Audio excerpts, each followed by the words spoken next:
It is saying that engage your imagination. Imagination is the workshop wherein all plans are fashioned. The impulse or desire is given shape, form, and action. Action through the aid of the imaginative faculty of the mind. It has been said that one can create anything that he can imagine. Of the all ages of civilization, the impulse or desire is given shape, form, and action through the aid of the imaginative faculty of the mind.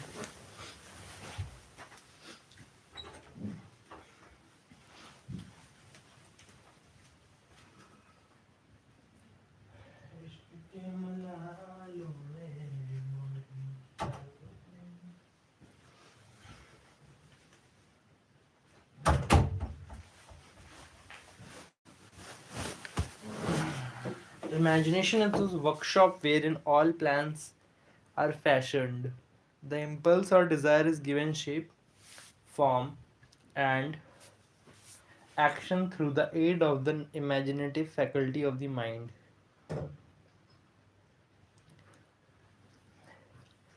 It has been said that one can create anything that he can imagine.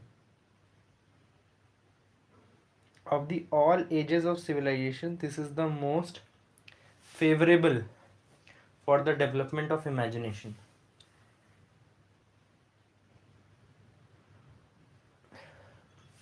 because it is on an age of rapid change. On every hand, one may contact stimuli that develops the imagination. Through the aid of his imaginative faculty, humankind has discovered and harnessed more of nature's forces during the past 100 years than during the entire history of the human race. Previous to that time, we have conquered the air so completely that the birds are poor match for us in flying. We have harnessed the ether and made it serve as a means of instantaneous communication which with any part of the world. We have analyzed the weighed the sun at a distance of nearly 100 million miles and have determined through the aid of imagination the elements of which it consists. We have discovered that our own brain is both a broadcasting with a receiving station for the vibration of thought, and we are beginning now to learn how to make practical use of this discovery. We have increased the speed of locomotion until we may now travel at a speed of more than 600 miles an hour or even higher.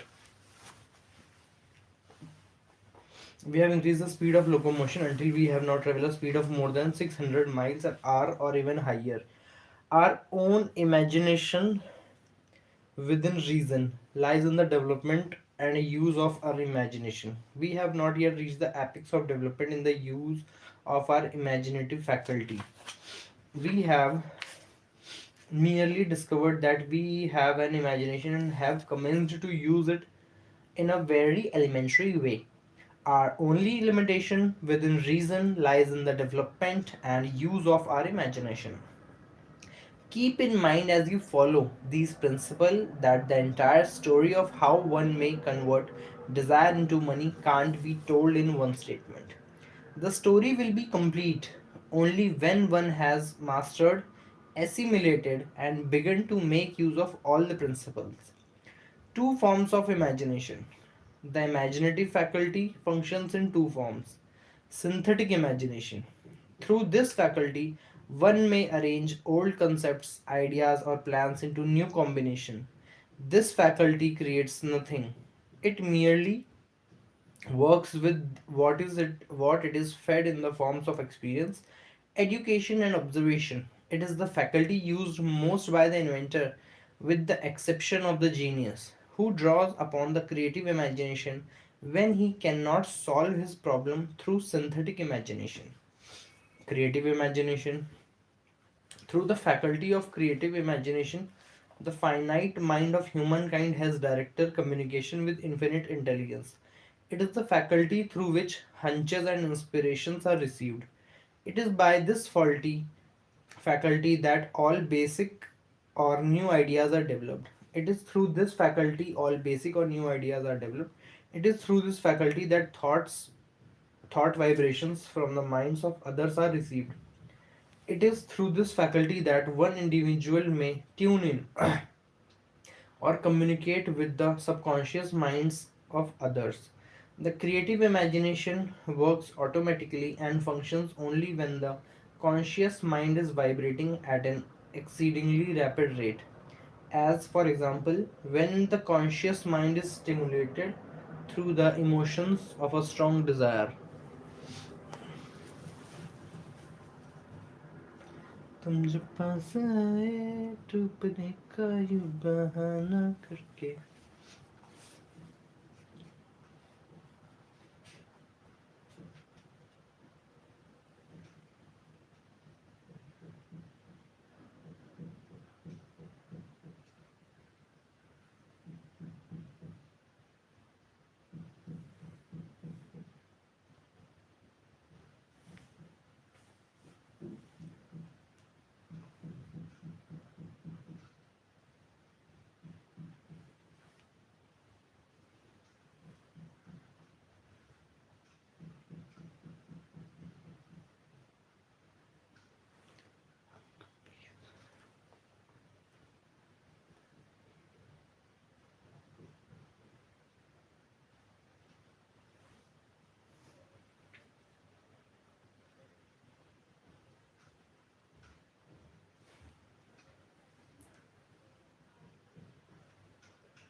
Synthetic imagination. Through this faculty, one may arrange old concepts, ideas, or plans into new combination. This faculty creates nothing.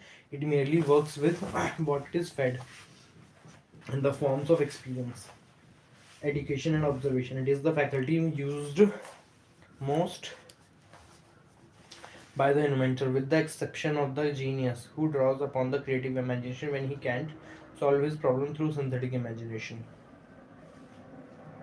Alright.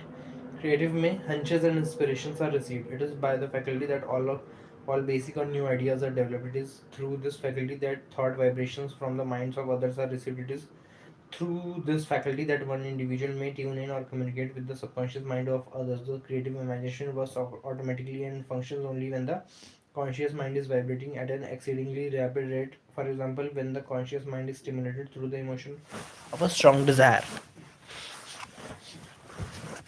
Both the synthetic and creative faculties of imagination are more alert, more receptive to vibrations from the sources mentioned. In proportion to their development through use, just as in any skill or organ of the body develops through use, your imaginative faculty may have become weak through inaction.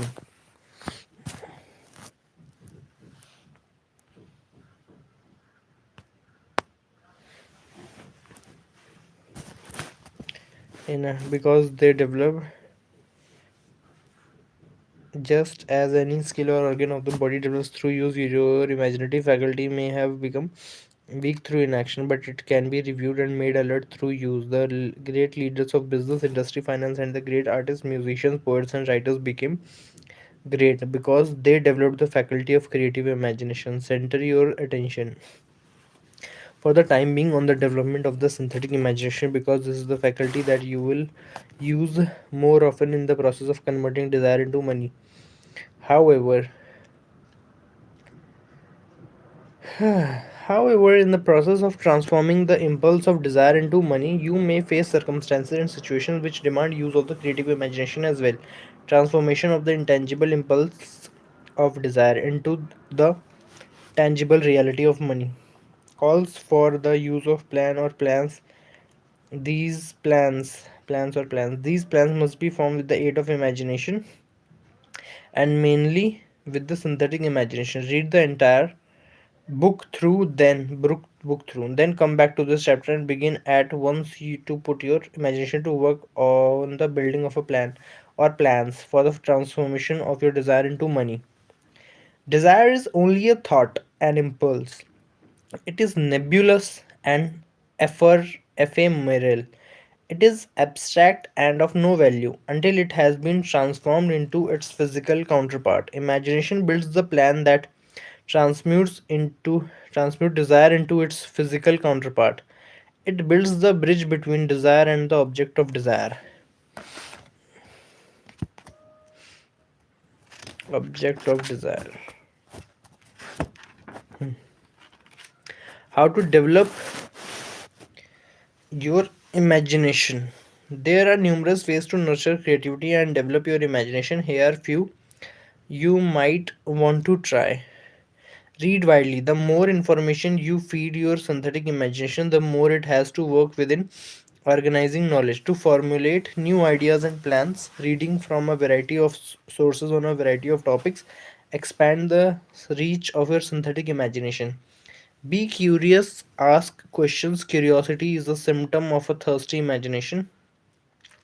In addition, it is human nature's way of refusing to accept what one perceives without fully understanding it. The pursuit of answering questions often leads to deeper insight and creative solutions. Expand your interests. Another way to feed your synthetic imagination is to expand your interest. The specific knowledge you acquire through engagement is a hobby or desire to understand a topic may inform your imagination in a way that it invents a product or service relevant to your career. In addition, many people have built lucrative business around the interests or hobbies. Travel exposes you to different people, languages, worldviews, and ways of addressing problems or issues.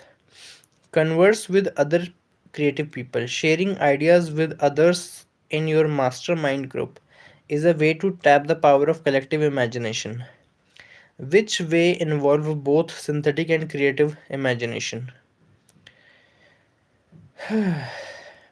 Take notes. Record observations of anything that fills you with awe or wonder. The writing process not only reinforces the impression on your mind but can often stimulate creative thought.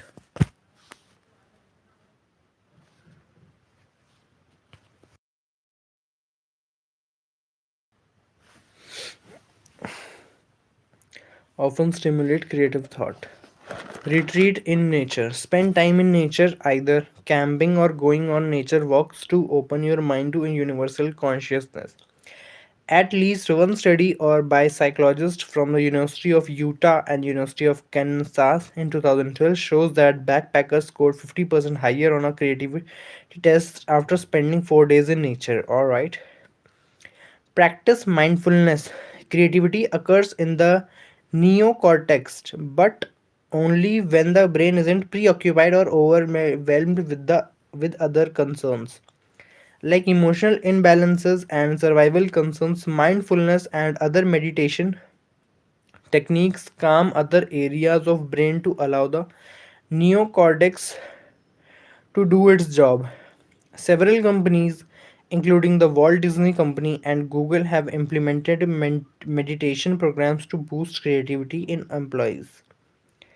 As soon as you have a plan, reduce it to writing. If you have not already done so, the moment you complete this, you will have definitely given concrete form to the intangible desire. The moment you reduce the statement of your desire and your plan for its realization to writing, you have actually taken the first of the series of steps that will enable you to convert the thought into its physical counterpart. How to act practical use of imagination.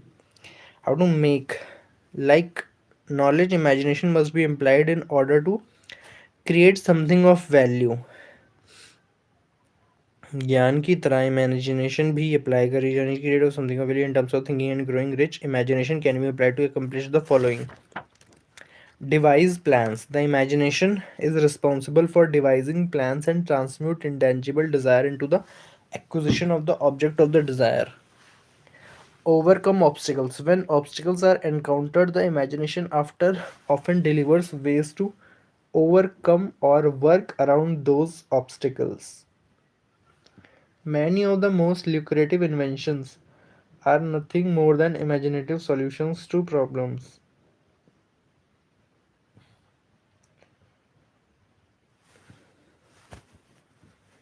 To problems.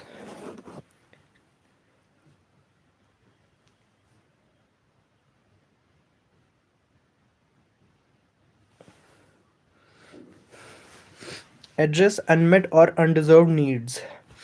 Unmet or undeserved needs are gold mines for the imagination. Amazon and address unmet or undeserved needs. Okay, so you have to address the address बोल दिया भाई. Unmet or undeserved needs are gold mines for the imagination. Identify opportunities. Amazon.com founder Jeff Bezos spotted a golden opportunity when he realized that online ordering could be combined with shipping services to enable people to shop from home.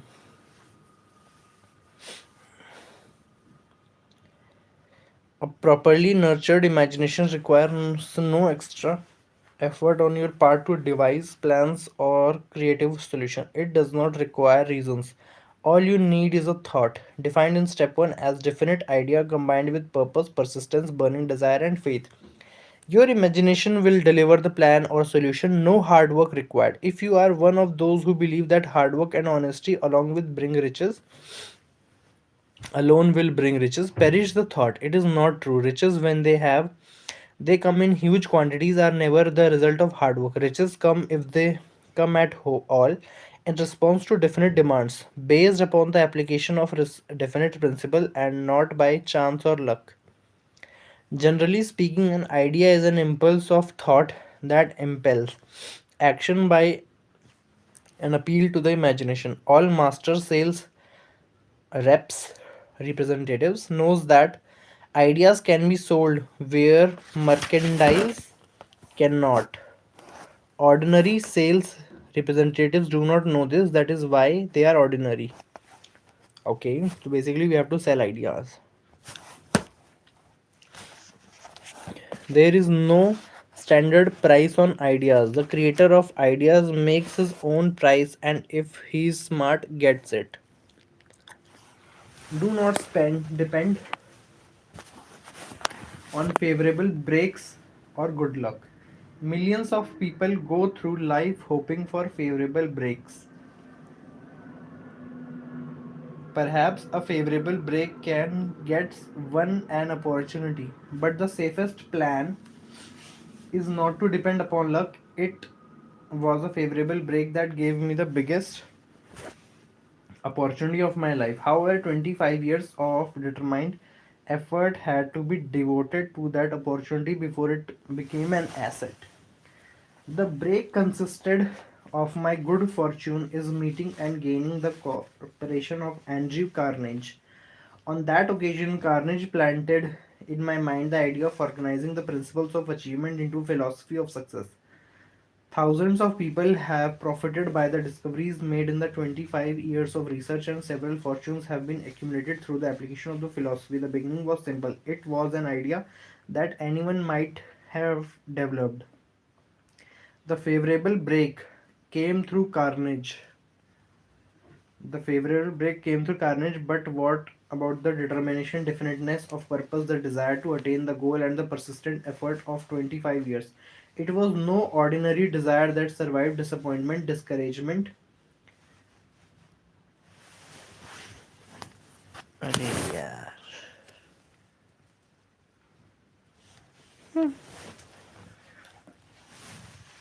Discouragement, temporary defeat, criticism, and the constant reminder that the effort were a waste of time. It was a burning desire and obsession. When Mr. Carnage first planted the idea in my mind, it was coaxed, nursed, and enticed to remain alive. Gradually, the idea became a giant under its own power, and it coaxed, nursed, and drove me. Ideas are like that. First, you give life and action and guidance to ideas, then they take on power of their own and sweep aside all opposition. Ideas are intangible forces, but they have more power than the physical brains that give birth to them. They have the power to live on after the brain that creates them has returned to dust. For example, take the power of Christianity, the that began with a simple idea born in the brain of Christ.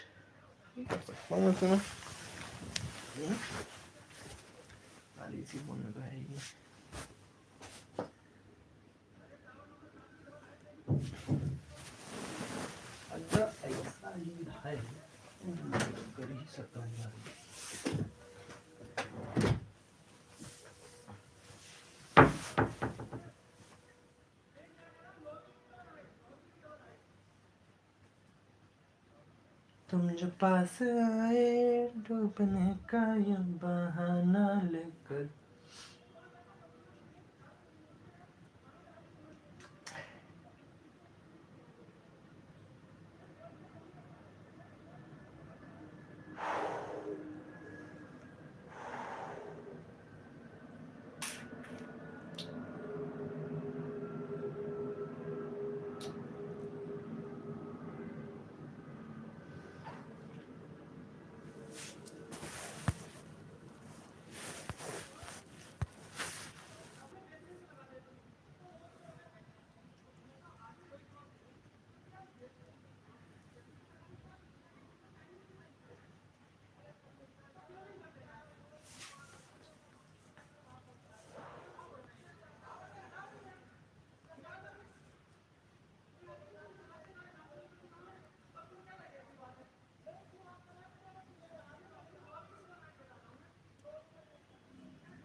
So yes,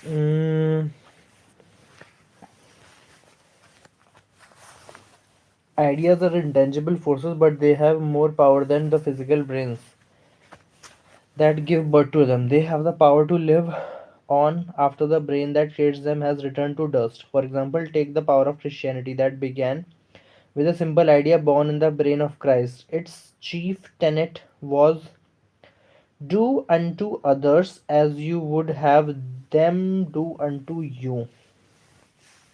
Christ has gone back from the source from whence he came, but his idea goes marching on.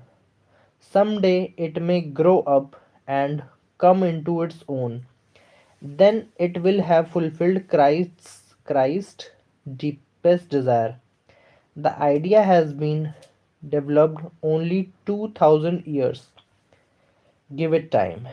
The idea became a giant under its own power and it coaxed, nursed, and drove me. Ideas are like that. First, you give life and action and guidance to ideas, and then they take on power of their own and sweep aside all opposition. Stories that reveal imagination at work. Ideas are products of the imagination and the starting points of all fortunes. Let us examine a few well known ideas that have yielded huge fortunes. Perhaps these stories will provide the spark that ignites your imagination.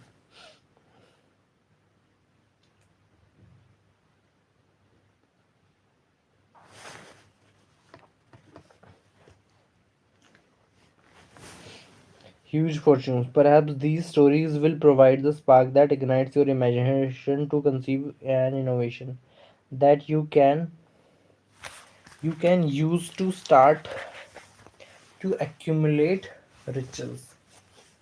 The Enchanted Kettle. Many years ago, an old country doctor drove to town, hitched his horse,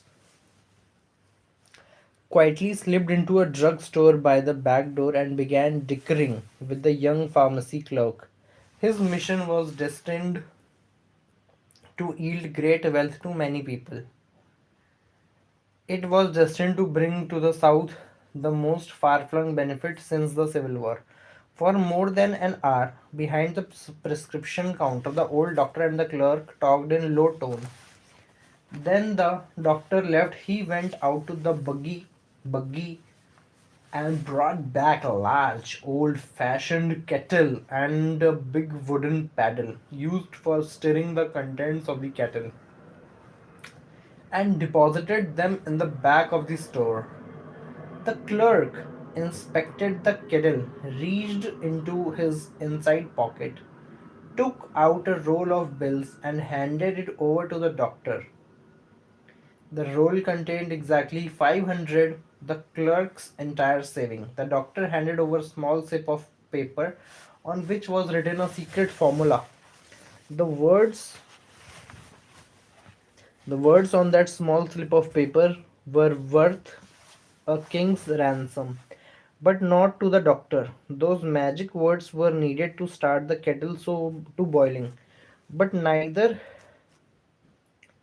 the doctor nor the young clerk knew what fabulous fortunes were destined to flow from that kettle. The old doctor was glad to sell the outfit for 500.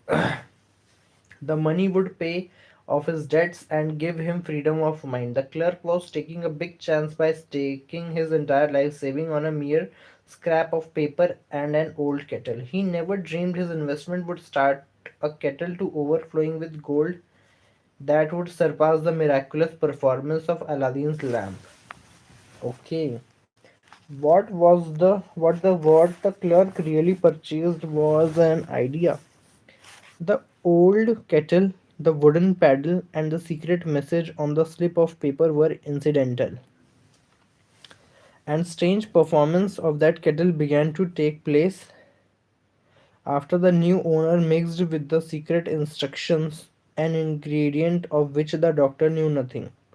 Read this story carefully and give your imagination a test. See if you can discover what the young man added to the secret message that caused the kettle to overflow with gold. Remember as you read that this is not a story from Arabian Nights. Here you have a story of facts stranger than fiction. Facts which began in the form of an idea. Let us take a look at the vast fortunes of gold this idea has produced. It has paid and still pays huge fortunes to men and women all over the world who distribute the contents of the kettle to millions of people. The old kettle is now one of the world's largest consumer of sugar, thus providing jobs of a permanent nature to thousands of men and women engaged in growing sugar cane and refining and marketing sugar.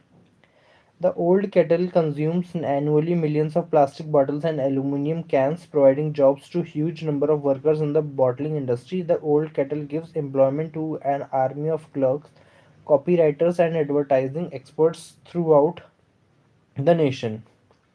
It has brought fame and fortune to scores of artists who have created magnificent pictures describing the product. The old kettle has converted a small southern city into the business capital of the south, which now benefits, directly or indirectly, every business and practically every resident of the city. The influence of this idea now benefits every civilized country in the world, pouring out a continuous stream of gold to all who touch it. Gold from the kettle built and maintains one of the most prominent college of the south, where thousands of young people receive the training essential for success. All through the depression of 1930s, when factories, banks, and business houses were folding up by the thousands, the owner of this enchanted kettle went marching on, giving continuous employment to an army of men and women all over the world and praying out extra portions of gold to those who long ago had faith in the idea. If the product of that old brass kettle could talk, it would tell thrilling tales of romance in every language. Romances of love, romances of business, romances of professional men and women who are daily being stimulated by it. The author is sure of at least one such romance, for he was part of it. And it all began not far from the very spot on which the pharmacy clerk purchased the old kettle. It was here that the author met his wife, and it was she who first told him of the enchanted kettle. It was the product of that kettle they were drinking when he asked her to accept him for better or worse. Now that you know the content of the enchanted kettle is a world famous drink, it is fitting that the author confess that he, the home city of the drink, supplied him with a wife. Also, that the drink itself provides him with stimulation of thought without intoxication and hereby serves to give the refreshment of mind which an author must have to do his best work. Whoever you think you are, wherever you may live, whatever occupation you may be engaged in, just remember in the future, every time you see the words Coca Cola, that its vast empire of wealth and influence grew out of a single idea. And the mysterious ingredient the drug clerk S.R. Candler mixed with the secret formula was imagination.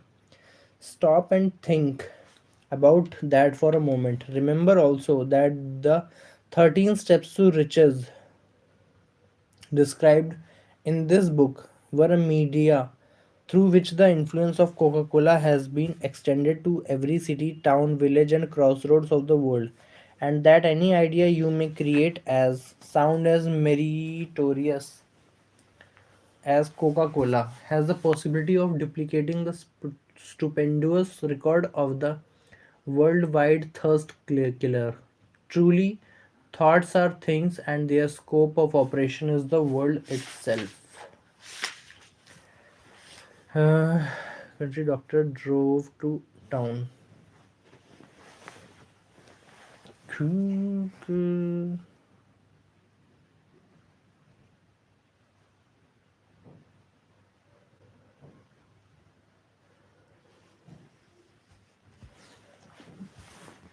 An old country doctor drove to town, hitched his horse. Hitched his horse means बेचा है शायद. Quietly slipped into a drug store by the back door and began dickering with the young pharmacy clerk. His mission, his mission was destined to yield great wealth to many people.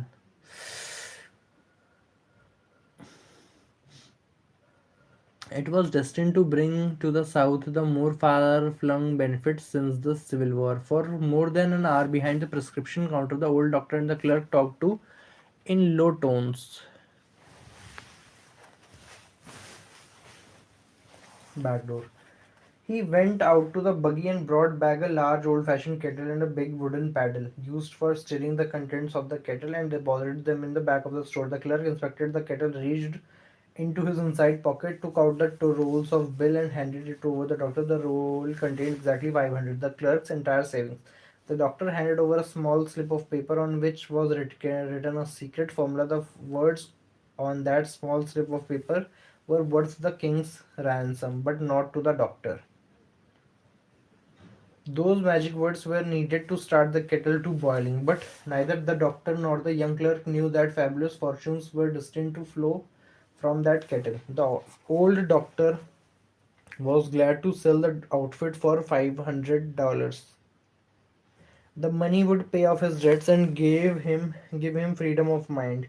The clerk was taking a big chance by staking ठीक है all he's never dreamed his investment will start the golden zone. What's the clerk really purchase was an idea. The old kettle, the wooden paddle, and the secret message on the slip of a paper were incidental. The strange performance of that kettle began to take place after the new owner mixed with the secret instructions, an ingredient of which the doctor knew nothing. Read this story carefully and give your imagination a test. If you can, ठीक है Coca Cola बना दी उसने यही ना. Nice. Have you ever stood your facts stranger than in the form of an idea? Let us look at the vast fortunes of gold this idea has produced pays huge fortunes to men and women all over the world who distribute the contents of the kettle to millions of people. The world kettle is now one of the largest consumers of sugar, thus providing jobs to permanent nature of the thousands of men and women. The world kettle consumes annually millions camps, providing jobs to huge number of workers. सही क्या? Copyrights and advertising spread throughout the nation. It has brought fame and fortune to scores of gold from the kettle. All right. Although the depression in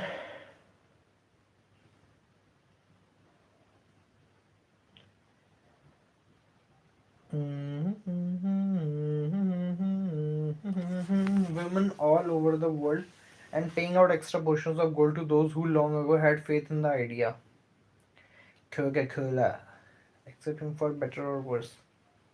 Remember also that the 13 steps to riches described in this book were the media through which had been extended to every city, town, in the world. That an idea you may create an idea sound and meritorious as Coca-Cola has the possibility of duplicating the stupendous record of the worldwide thirst killer. Truly, thoughts are things, and their scope of operation is the world itself. What I would do if I had $1 million. This story proves the truth of that old saying, where there's a will, there's a way. It was told to me by the beloved educator and clergyman Frank W. Gonzalez, who began his preaching career in the Stockyards region of South Chicago. While Dr. Gonzalez was going through college, he observed many defects in our educational system. Defects which he believed he could correct if he were the head of a college. His deepest desire was to become the directing head of an educational institution in which young men and women would be taught to learn by doing. He made up his mind to organize a new college in which he could carry out his ideas without being handicapped by the orthodox methods of education. He needed $1 million to bring the project into fruition, maybe friction. Where was he lay his hands on so large a sum of money? That was the question that absorbed most of his this ambitious young preachers thought, but he couldn't seem to make any progress. Every night he took that thought to bed with him. He got up with it in the morning. He took it with him everywhere he went. He turned it over and over in his mind until it became a consuming obsession with him. $1 million is a lot of money. He recognized the fact that he also recognized the truth that the only limitation is that which one sets up in one's own mind. Being a philosopher as well as a preacher, Dr. Gonzalez recognized, as do all who succeed in life, that definiteness of purpose is the starting point from which one must begin. He recognized too that definiteness of purpose takes on animation, life, and power when backed by a burning desire to translate that purpose into its material equivalent. He knew all these great truths, yet he did not know where or how to lay his hands on $1 million. The natural procedure would have been to give up and quit by saying, "Ah, well, my idea is a good one, but I can't do anything with it because I never can produce the necessary $1 million." That is exactly what the majority of people would have said, but is not what Dr. Gonzalez said. What he said and did are so important that I now introduce him and let him speak for himself.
What I would do if I had $1 million.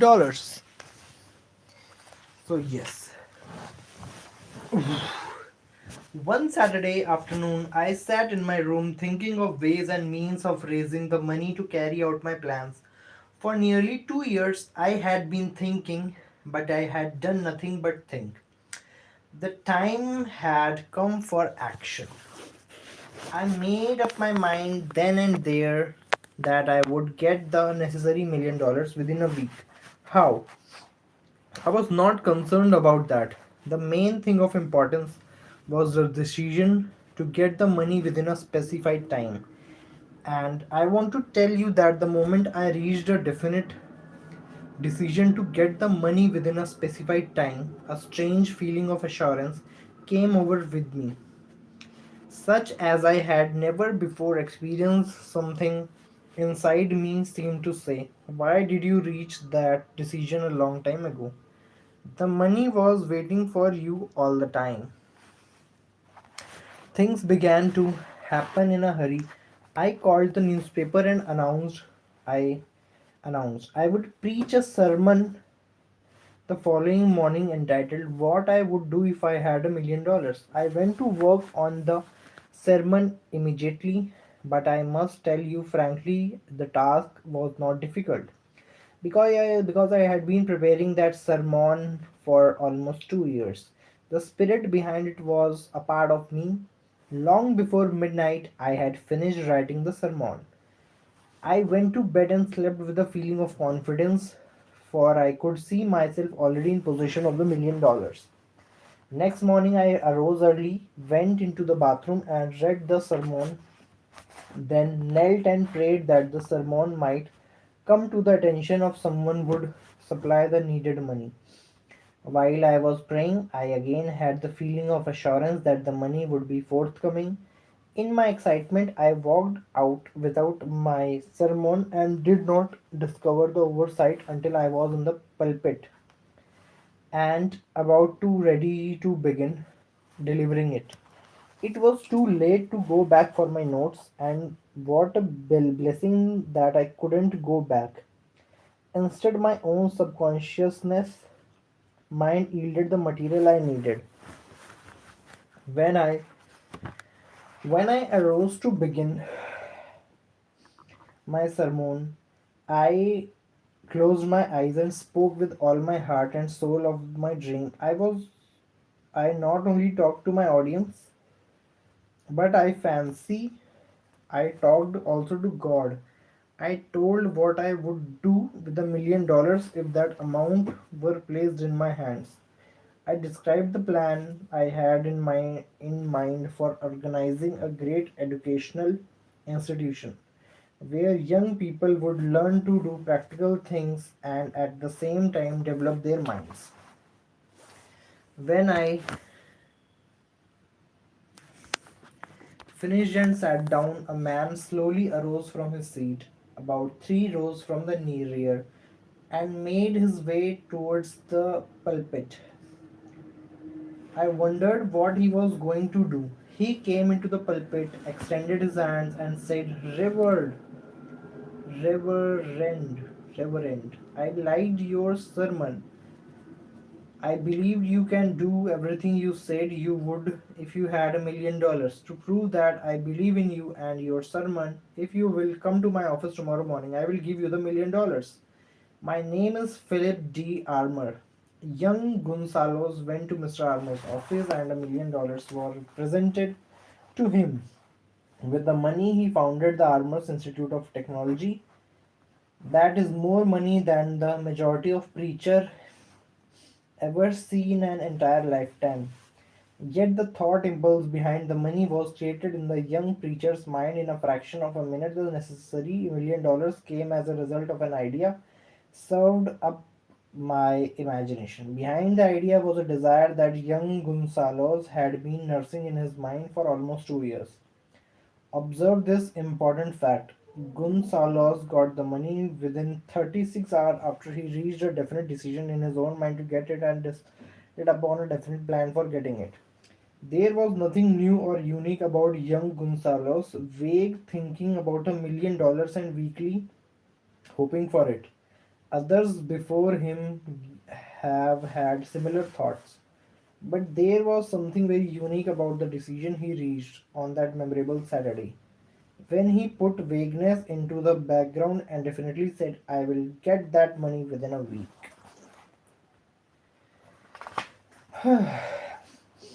God seems to throw himself on the side of people who know exactly what they want. God seems to throw himself on the side of people who know exactly what they want if they are determined to get just that. Moreover, the principle through which Dr. Gonzalez got his $1 million is still alive. It is available to you. This universal law is as workable today as it was when the young preacher made use of it so successfully. This book describes step by step the 13 elements of this great law and suggests how they may be put to use. Observe that A.S.A. Candler and Dr. Frank Gonzalez had one characteristic in common. Both knew the astounding truth and that ideas can be transmuted into cash through the power of definite purpose plus definite plans. Kelleher, seller of ideas. The story of practically every great fortune starts with the day when a creator of ideas and a seller of ideas got together and worked in harmony. Herb Kelleher, one of the founders of Southwest Airlines, is a good example of a seller of ideas. He was a lawyer in San Antonio, Texas, when Rollin King, the creator of an idea, asked for his help in founding a new airline. Rollin King was an investment advisor. As a side business, he ran an unprofitable air charter service between small Texas cities. At the time, most Americans who traveled by air were business executives or wealthy pleasure seekers. King was frustrated when he wanted to fly from one city in Texas to another. He could never get a seat on the airlines that currently flew those routes. Besides, prices were too high. He recognized the need to create an airline that would fly just between the three big cities in the state. But he must air, he King knew his little airline wasn't up to the task, so he decided to start one. He put together a feasibility study and business plan. He raised $1 lakh in pocket money and then went to Herb Keller, his lawyer, to arrange for the necessary paperwork to create Air Southwest Company, later Southwest Airlines Company. Although Keller was the first skeptical, he worked with King to gain additional capital and some political support. On February 20, 1968, the Texas Aeronautics Commission approved Southwest petition to fly between the three cities. However, on February 21, competing airlines Braniff, Tran, Texas and Continental blocked the approval with a temporary restraining order. Kelleher, his enthusiasm for the airline ignited by the efforts to quash it, put his litigation skills to work. The competition argued that Texas didn't need a new carrier. It took a 3.5 year legal battle for Southwest to prove otherwise, and Southwest was granted the necessary permission and started operating. The company lost 3.7 million that year and he losses continued for another year and a half. Southwest was trying to keep costs down and attract customers without compromising its original goals. But this time Keller had become so enthralled with the concept that he gave up his law practice to run Southwest. His aim was to make Southwest the airline of choice in the market it served. One of his innovations was peak and off-peak airline pricing. Another was the 10-minute turnaround. After landing, each plane would pull into the gate, get checked by maintenance, unload passengers, reload, and leave the gate within 10 minutes. Instead of 45 minutes, other airlines took. The 10 minutes turnaround allowed the three planes airline to maintain a busy schedule and improve its on-time performance. Because of their very limited budget, they couldn't advertise it in the usual media, so they choose to promote the airline by word of mouth. To do this, company decided to cultivate a sensational of the wall image. Customer service became their top priority. Flight attendants were trained to give tender, loving care to the passengers, the company's slogan. Now there's somebody else up there who loves you. In addition, Kelleher eliminated the annoying time consuming methods the major airlines used in issuing boarding passes by creating open seating on all flights. No seat reservations were needed and passengers were given numbered boarding cards which were issued and collected at the gate. With the passenger satisfaction at its main objective, Kelleher and his team built up a loyal following and a reputation for passenger consideration. Southwest began to climb up its way by 1978. It was one of the country's most profitable airlines in the early 2000s when many airlines suffered major setbacks, some going into bankruptcy and even going out of the business. Southwest not only survived but led the industry in profitability. Herb Keller gives this advice to success-minded people. Stick to your ideas despite effort of its giant competitors to keep Southwest from entering the business. A positive attitude kept from them going during 3 years of court fights and no operating income. Okay. Think of what the customer want and then give it to them. Overcome obstacles put in your path by taking positive steps to break them down. And even while the battle is being fought, find ways to get around them. Keep open to new opportunities and when they arise, take positive steps to meet them. More examples of imagination at work. Here are a few additional examples of the imaginative faculty at work. A publisher of books learned that many people buy titles and not contents of book. Okay, बिल्कुल सही. By merely changing the title of one book that was not selling, his sales on that book jumped upward more than 1 million copies. He merely ripped off the cover bearing the title that did not sell and put on a new cover with a more appealing title. That, as simple as it may seem, was an idea, the product of the imagination. The moving picture industry created a whole flock of millionaires. Most of them were men who couldn't create ideas, but they had the imagination to recognize ideas when they saw them. Andrew Carnegie knew very little about making steel. I have Carnegie one own word on this, but he had an idea and a plan and knew how to obtain the specialized knowledge required to execute it. Carnage surrounded himself with experts who could do all that he could not do. Yeah. Carnage surrounded himself with experts who could do all that he could not do, people who created ideas and those who put ideas into operation, and made himself and the others fabulously rich. Alright. The sixth sense is the door to the temple of wisdom. People become what they because they are. People become what they are because of their dominating thoughts and desires. The sixth sense is the door of the temple of wisdom. The sixth sense is the door to the temple of wisdom. Okay. People become what they are because of their dominating thoughts and desires. Very good. Interesting point of view. मनवा लागे लागे रे छावरे मैं हुआ जिया जिया जिया कह छावरे